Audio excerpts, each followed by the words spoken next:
Like Caleb. Yes, like Caleb. Yes. And the boys, even Nana now, the second one, is almost like you know. And that's my miracle son. And he's almost. How many males? Two. Two. Wow. Yes, two.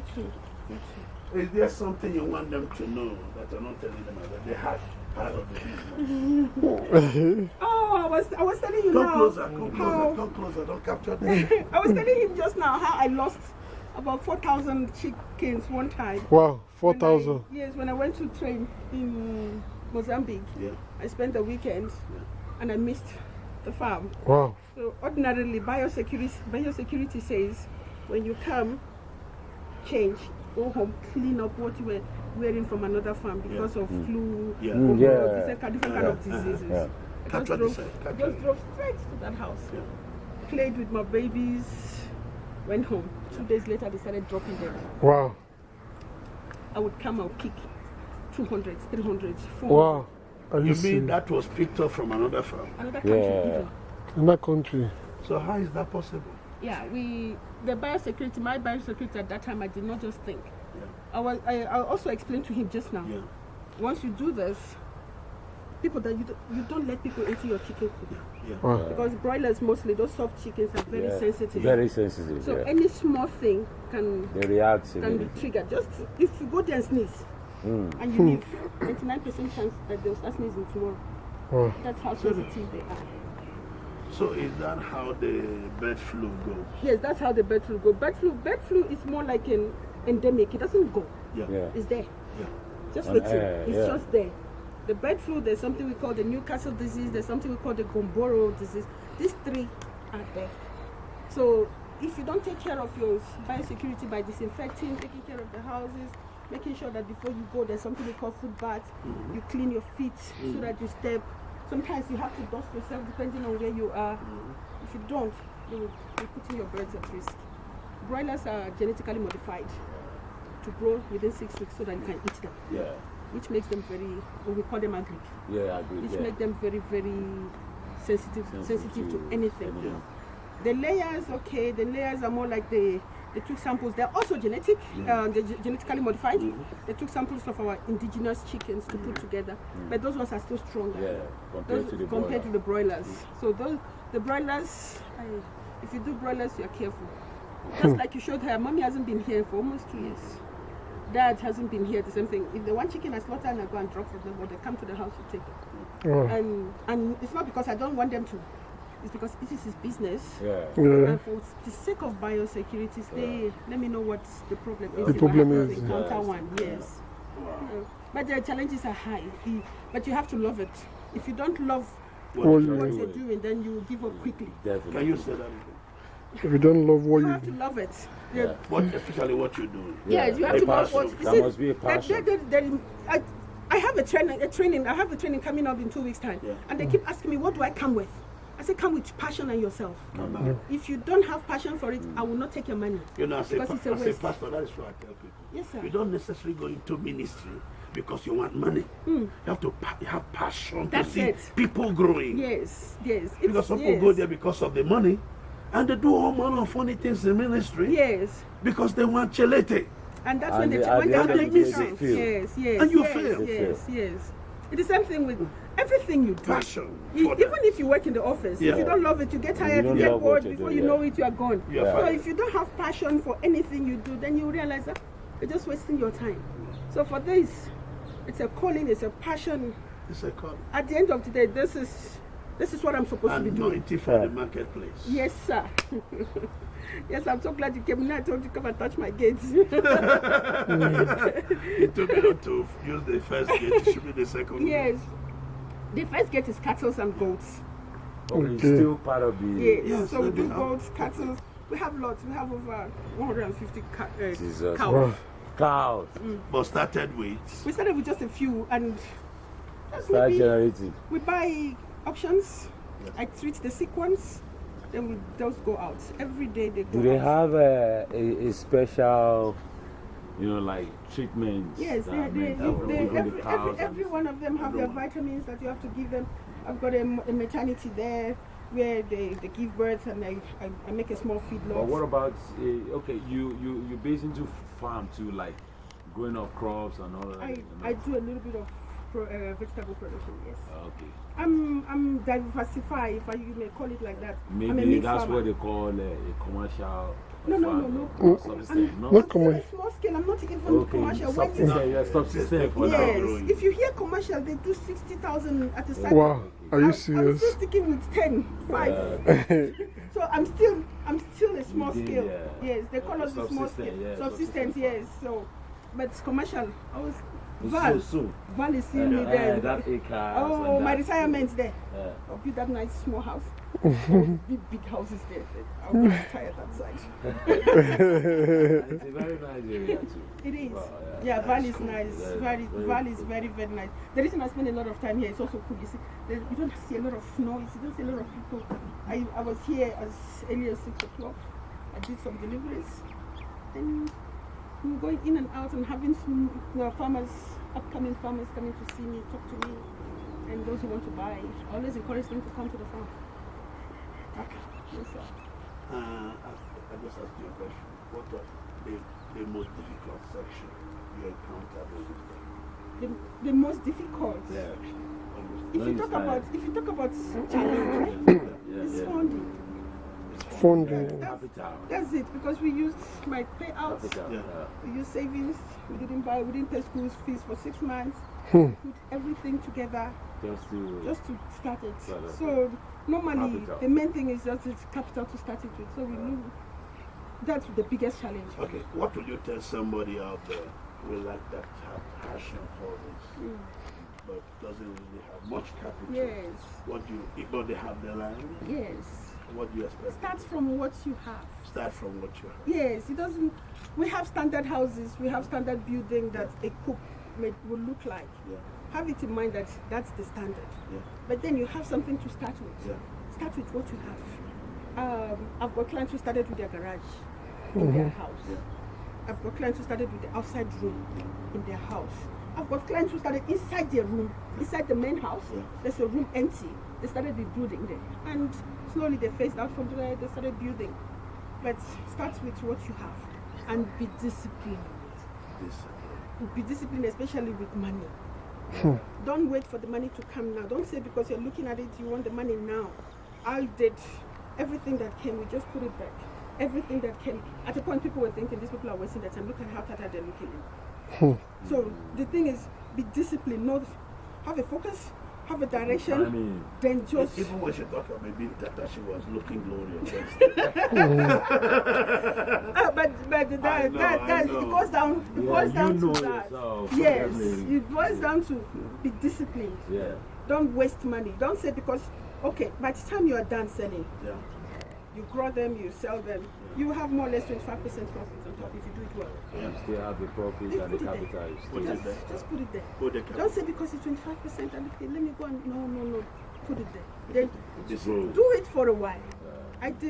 We did that for almost 5 years, 6 years. There was like, we're still doing it. That's what they call long-time investment. We're still doing it. We are still doing it now. But now the advantage now is it become a lifestyle. Lifestyle, yeah. That you don't end up lavishing money. Yeah. I sell my cattle once a year. I don't sell one, you're coming to buy. I don't do that. Every October, November, I take to the auction. I sell them. Then I have bulk money. I invest in properties. You hear that? So you will end up... invest in proper. I want you to hear well. That's what you call jack of master of all. I just want you to hear that. You invest in property. Yes, we end up buying 2-3 properties every year that before you know it, you've got over 30. And you have townhouses, flats and houses. And it's from your cattle and your goats. But you have to be disciplined. Where are you originally from? Is that the issue now? No, I don't want to know. She's a Jewish woman. I married a brain. Yeah, so it's not really me. Exactly, it's true. Yeah, I married a brain. A brain. You see, when I ever talk about him, I say I thank God for bringing him the time he did. I was still young. I was in that process of exploring. And he just came in and stopped that exploring and said, this is the way to go. And God being so kind, I was also cool-headed enough to say, okay, let's go and see. So that's good. I'm all over. I'm in Nigeria. That's it. He's from Delta. And imagine them also, their brains. So it became a lifestyle. If you sell chickens, if you sell chicks, I do Botswana twice a month. I do Lesotho twice a month. I do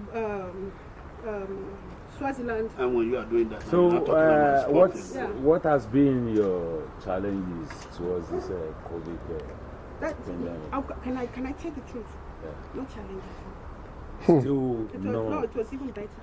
Really? Because now more demand. Yes. Now I had to go to places where nobody was allowed to go in, and I go in and I come out because of the license too. Yes. Like I said, the traveling.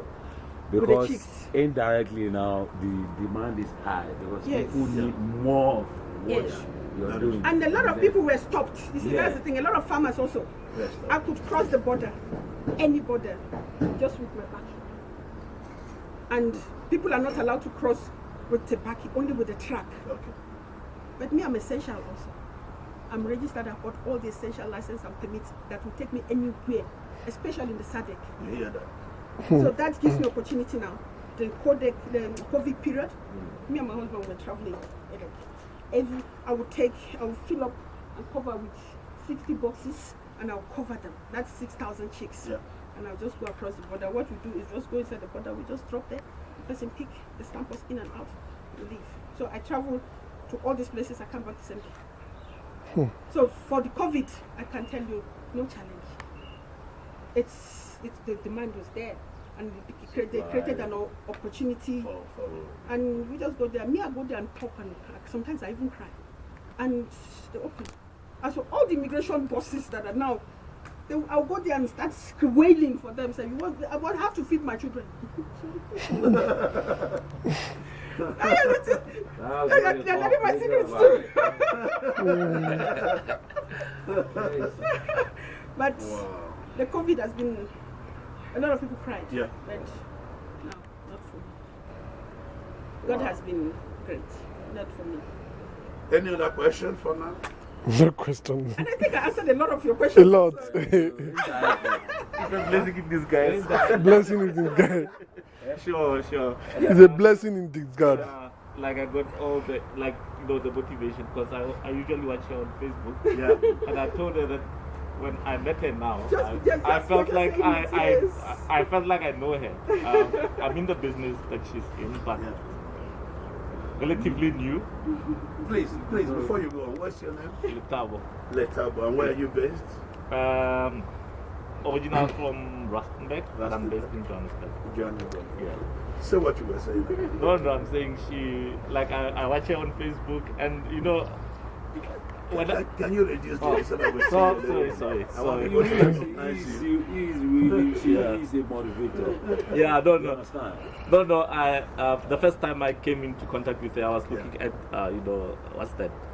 Chicken farming. I usually look at what farmers are doing. And at the time when I saw her, she was like on Facebook saying, if you can't provide heat for your chicks. That was the video before. I also saw the video. If you can't provide heat, then probably wait for summer. And I was like, this is the person that I actually need to go and talk to.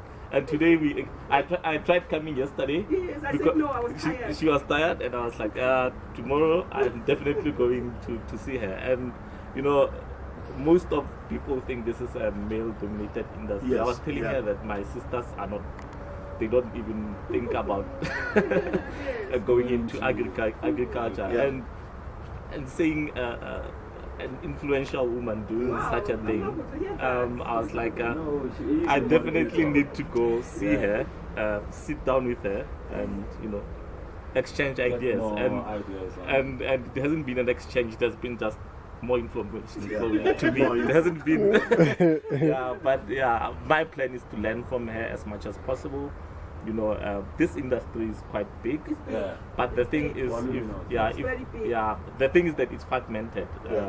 I usually, sometimes when we go to auctions, you see these big guys coming at one go with a truck, filling it with 150. I had that challenge when I started also. So you go and I'm into private investment world where scale is quite important, right? So the more you are able to do economies of scale, the more you are able to make profits. And you know, I look at this thing. We have a lot of land. I'm lucky that I've come from an area where it's communal land. Land is almost free, but the thing is that capital is hard to come by.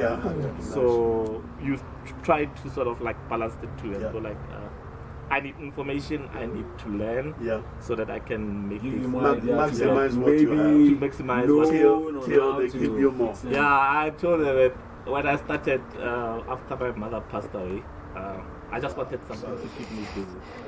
Took my credit card, went and bought 4 kettles. Wow. Wow. Yeah, so I was like, I need to do something. You know, there was a burning desire. And then I love it so much, you know. After doing what my employer does, pays me to do, I'm usually on Googling. And that's where I came into on how to do, because there's not a lot of, there are no textbooks. Even if they are there, no one would tell you the real thing. I was telling her she's a vet by profession, right? So I had a lot of animals dying, and I told her, no, I was describing, you know, when I started, there's this one that died and it had a lot of water. But no, that's hot water. I didn't know what hot water is. I knew what hot water is, but conceptually, so conceptually I understood what hot water is. It's in Africans, but you know, when I go to auctions, they usually say hot water. I didn't know that it was a disease that actually. So, a disease of cow. It's a disease of, it's a tick. It happens to all the animals.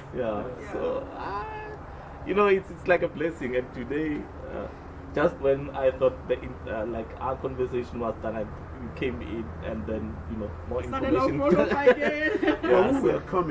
actually coming with a mind to ask questions. Sure. Because I want these men to do something different. Yes. They're into a lot of other business. I want them to really invest, that they can bring their family but in. this one you won't go wrong. That's what I tell. My children, before they left, they were farming with me, and they loved it. So I taught my children from hatchery. Started at the house. They do all the hatching. When I'm not there, they handle it. And here I brought them, I taught them brooding, how to take care of the day olds to the point of sale.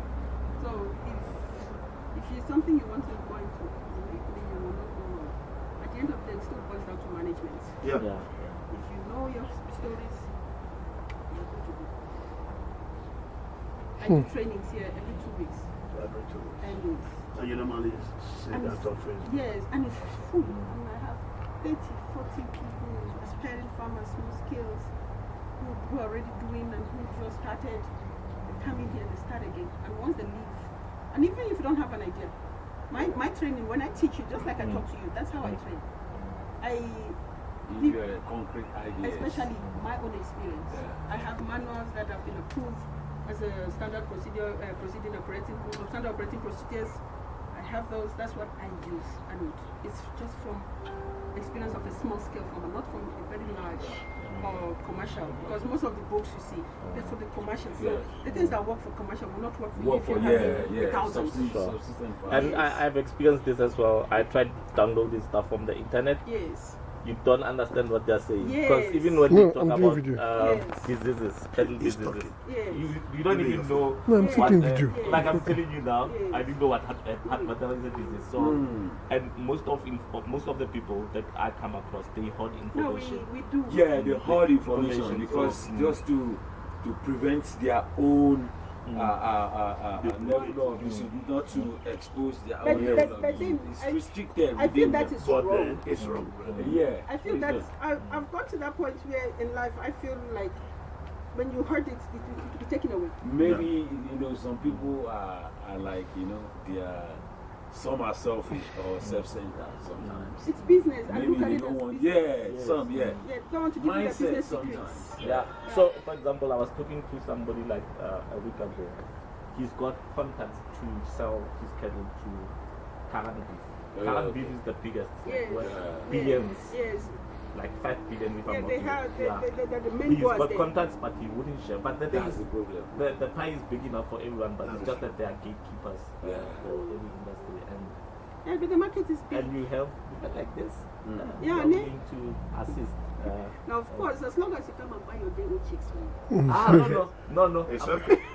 Please, understand that. That's the plan. Just make sure you come buy your day-old chicks. day-old chicks.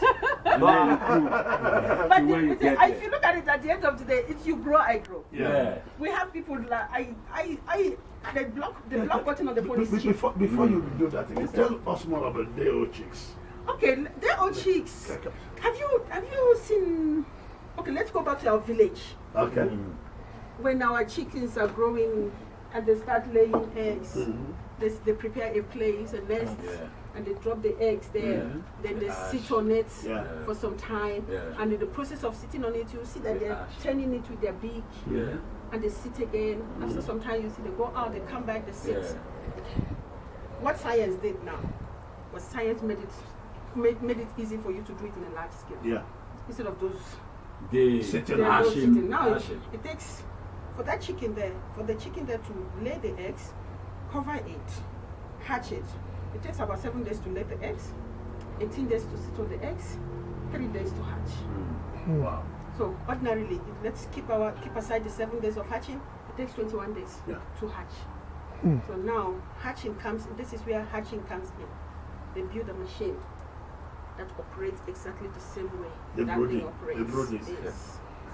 Now, if you take out the chicken there that is sitting on the egg and hatch there by the stomach, it's very warm and it's sticky. Now, that's where the temperature comes in and the humidity comes in. Now, temperature is to keep it warm until the day of hatch. Humidity is to make the shell soft so that when the chicks do like this, it cracks off. And now, science did the same thing with the machines. Now the machines I have, my husband built them, I do. So the machine he built in for me. So that again, your husband built the machine? Yes, he built the machine for me. So you can build for any other person? Yeah, if you come for big quality. Yes, just in case. Yeah, extra chalete. Talk with them. Tell them about the machines that does what? The machine, we call it the incubators. Incubators. Or we call them the setters. So they can get it from you directly? They can get the big ones from you. Then hash how many?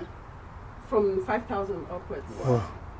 We can build those. So every week, every Thursday, I set the eggs. Today they're delivering here and they're delivering there. So every Thursday I set the egg in what they call setting trays. Then the setting trays, I put them inside the setter or the incubator. Then there it sits for 18 days. It's automatically operated. It goes every 45 minutes to 1 hour, it goes one side. Now that's the process where the birds turn the eggs. It goes this side another 1 hour, it turns. So it's trying to give it equal distribution of temperature.